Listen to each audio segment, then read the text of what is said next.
Hey guys, welcome back to TohirT channel. Tahir is here. I hope you guys had a fantastic week. As always, welcome back. How are you doing? I hope the week went well. Well, in my case, based on the fact that I still have this scratch, wherever that is, there it is, on my forehead.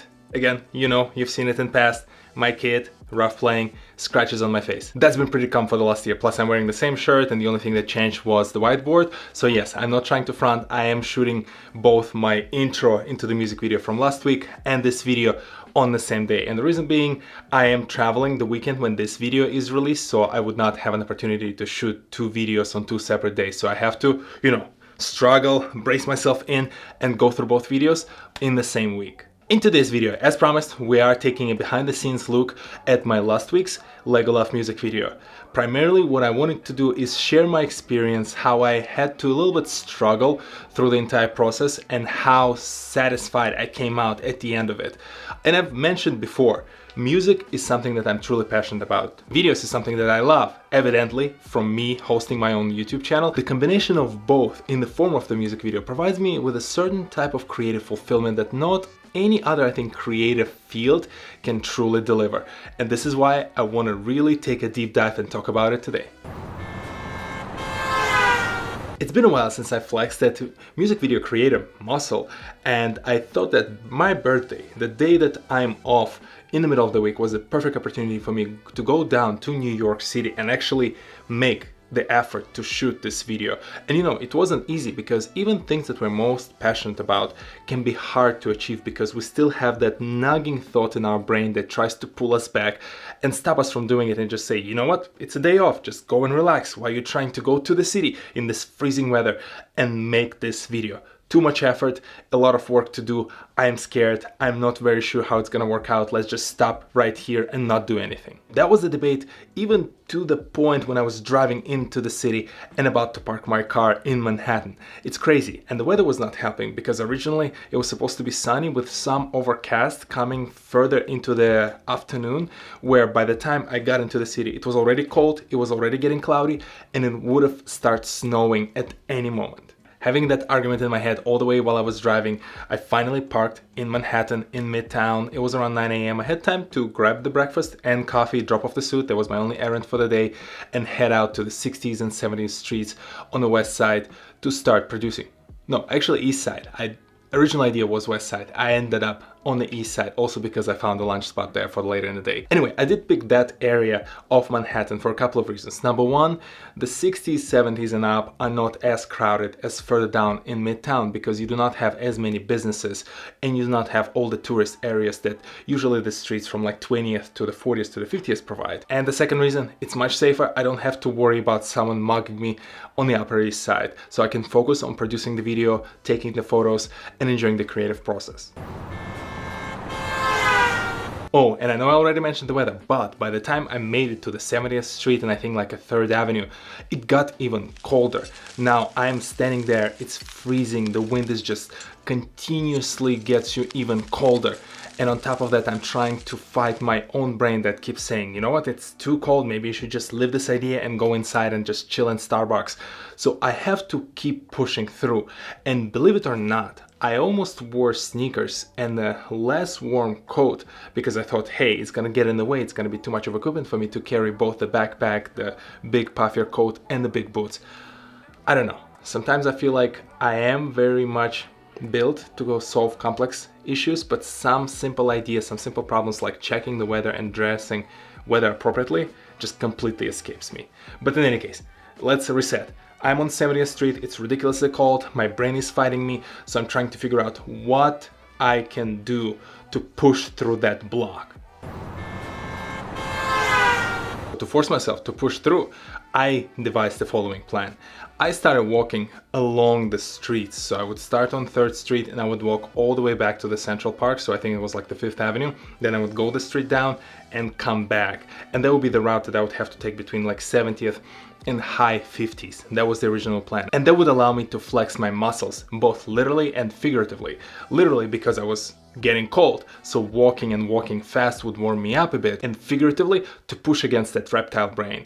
I promised myself that I'll just start with photos, so I would walk around and take photos of some interesting and unique and quirky things throughout those streets. Eventually, I said, okay, now maybe let's record a few videos. So I start recording videos of this thing, of that thing, of maybe people walking by, of some other events around me. And that was the progress through the first couple of blocks. And then closer down to like mid-60s, like 65th Street, I told myself, listen, dude, you already took a bunch of photos, you already took a ton of B-roll using those short video clips. You might as well take out the Lego figurines and start recording them as well for your music video.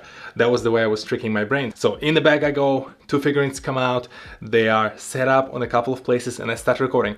And let me tell you, New York is a very special place. New Yorkers are very special kind of people.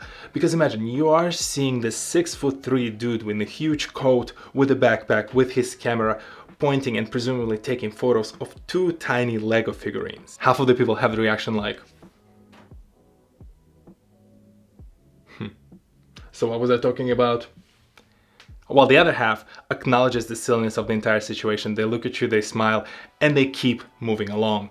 That is why I always say, if you're a creator and you need to work in the city streets, New York is an amazing place because you can do whatever you want. People will not pay attention, or at least they will not interrupt you unless you're getting in their way. So no human chains, no doing things in the middle of the intersections or in the middle of the path walks. Stay to the side, do your thing, and no one will bother you.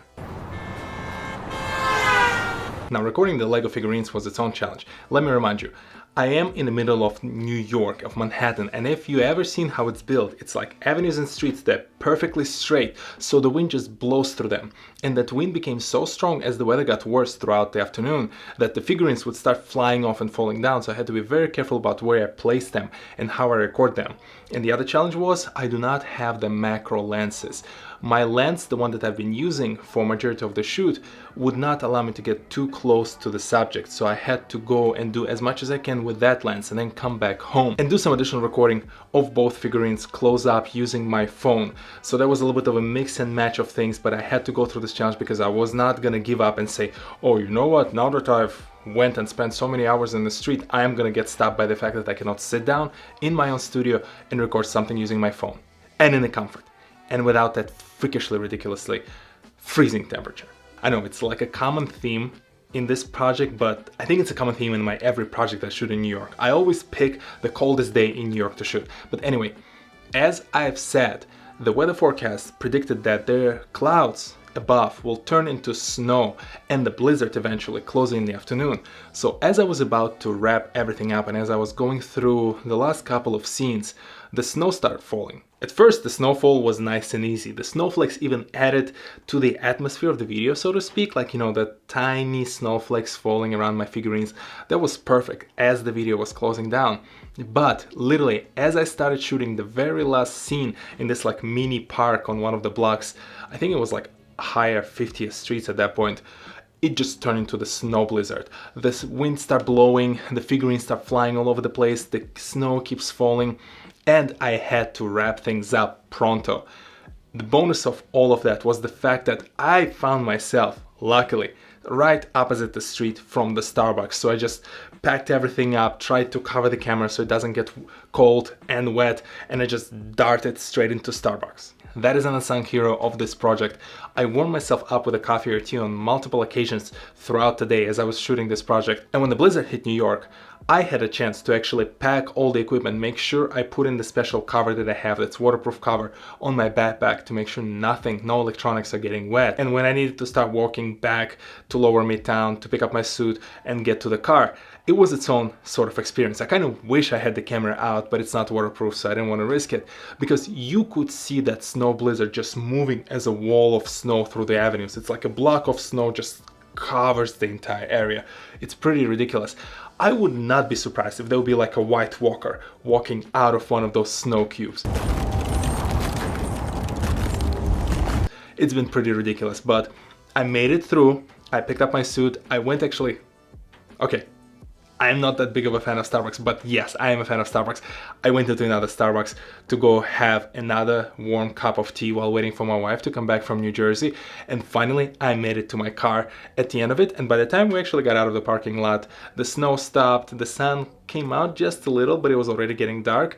But at least we didn't have to deal with the snowfall as we were driving back home. I must say, I did enjoy a lot stretching my creative muscle and trying out a new project, making this music video. And I don't even think the music video in its own was the big present to myself on my birthday. I think the experience, trying out something new, going and exploring my city, and most of all, and I think that one of the main takeaways for you guys from this entire experience that I'm sharing was the fact that I did not spend money on buying some stupid stuff, and I did not spend money on like going to the club and having this huge celebration. Instead, I did something new. I had a new experience, and now I have a video to show for it. So it's almost like great experience, something new and unique that I've tried, and a creative project that I have now on my channel to show to the public out there. So it's like 3 great things on my 3-0 birthday. You get it, right? 3-0, I turned 30. Listen, I'll work on my puns in the future. Did you like this music video? How did you celebrate your last birthday? What is your like top of the bucket list experience that you would want to do on your birthday? Share it with all of us in the comment section below. To close out this week's video, my message to you is pretty simple. Go out there, do something new, and do not let your brain stop you. Thank you very much for stopping by. If you're new to this channel, go ahead, hit the subscribe button and check out the videos in the backlog. And if you're already a subscriber, thank you very much for stopping by. As always, let me know in the comment section below what you thought about this video, and I will see you all next Saturday, 10 AM Eastern, on this very channel. Someone, I don't know to recall who, once said, the mountain climb for the tallest peak started somewhere at the bottom with a single step. And that is why never let your brain stop you from doing something new. I'll see you in the next one. Peace.